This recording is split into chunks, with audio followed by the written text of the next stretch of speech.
गाजा गाजा गाजा गाजा गाजा गाजा बाबू गाजा गाजा यो भोजपुरी रैप। हमरा गांजा चाही हमरा गांजा चाही, साथ में माजा चाही, रसियन माल दुगो ताजा चाही। दो कुपी हाथ में दोस्तन के साथ में माजा लिहल जाई आजे के रात में, खाई के गोटी मारी के चीटी, गाजा के नासा ले हो जाई छुट्टी। हमरा गाजा चाही रे गाजा चाही, हमरा गाजा चाही। गाजा गाजा गाजा गाजा गाजा गाजा बाबू गाजा गाजा।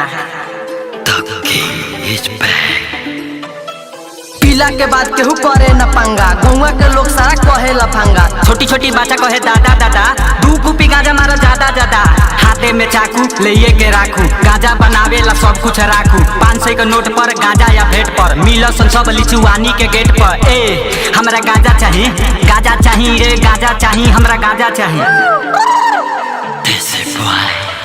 पीला के चक्कर में जानी हम थाना, 3 बार केस भइल तबो न माना, सुरती मिला के मारी गाजा गाजा, आवेला चाचा हो बड़ा मजा।